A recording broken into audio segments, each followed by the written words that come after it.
तो यहाँ पे बात करेंगे बजाज हिंदुस्तानी शुगर के बारे में। आज तकरीबन तकरीबन 9% की तेज़ी हमें स्टॉक में दिखाई दे रही है और स्टॉक ट्रेड कर रहा है 31 रुपये 90 पैसे के पास, 60 पैसे के अराउंड।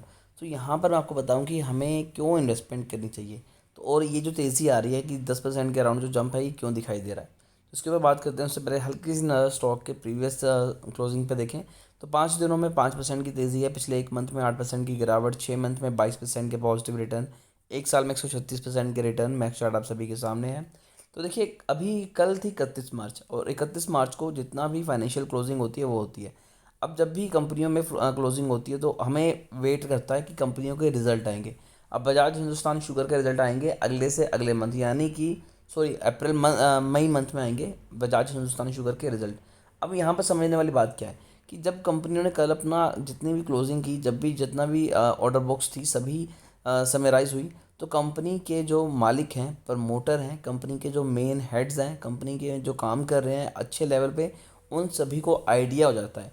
एक तो एग्जैक्ट फिगर्स तो हमने बाद में पता लगेगी जब कंपनी के रिजल्ट आएंगे, लेकिन काफ़ी हद तक लोगों को आइडिया हो जाता है कि कंपनी के रिजल्ट कैसे रहेंगे और उसी हिसाब से यहाँ पर अभी इन्वेस्टमेंट करनी शुरू कर देते हैं। अगर मैं आपको वॉल्यूम दिखाऊं तो यहाँ पर आज हमें बजाज हिंदुस्तान शुगर में अच्छा खासा वॉल्यूम दिखाई दे रहा है, यानी कि लोगों ने इन्वेस्टमेंट की हुई है। अब क्या होगा, एक मंथ के बाद तकरीबन 30 डेज़ के बाद कंपनी के आएंगे रिजल्ट, रिजल्ट अच्छे आएंगे स्टॉक फिर से भागेगा।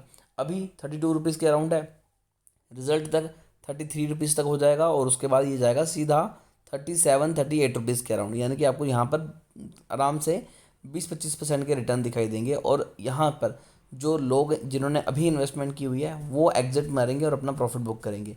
हम जितना मर्जी इस बात को झुठला दें कि भाई हमें नहीं पता मार्केट में क्या हो रहा है, हम अपनी इनसाइडर न्यूज़ नहीं कर सकते, इनसाइडर ट्रेडिंग नहीं कर सकते, बट फिर भी कुछ ना कुछ लीक्स होते हैं, कुछ ना कुछ लूप होल होते हैं जिसका फ़ायदा उठा के लोग पैसा कमाते हैं।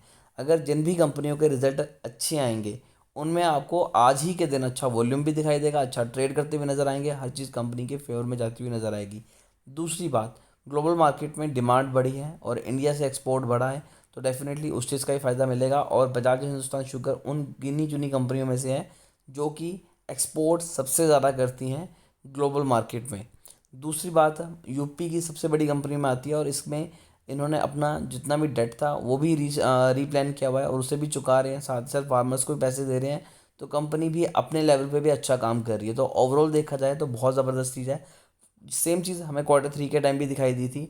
जैसे ही क्वार्टर 3 खत्म हुआ था तो यहाँ पर स्टॉक में तेज़ी आ गई थी और जब रिजल्ट आए थे तो रेवेन्यू 21% बढ़ा, यहाँ पर ऑपरेटिंग इनकम 60% बढ़ी थी, डिल्यूटिव EPS 136% इंक्रीज़ हुआ, नेट प्रॉफिट मार्जिन 128% इंक्रीज़ हुआ। तो अगेन एक्सपेक्टेशंस लगाई जा सकती हैं, अच्छे रिटर्न देगा, जो लोग यहाँ पर एंट्री लेना चाहते हैं वो भी ले सकते हैं। फिर भी शेयर को लेकर अगर आपकी कोई भी क्वेरी है तो कमेंट कीजिए, हमारी कोशिश होगी कि आपको एक अच्छी एडवाइस दें।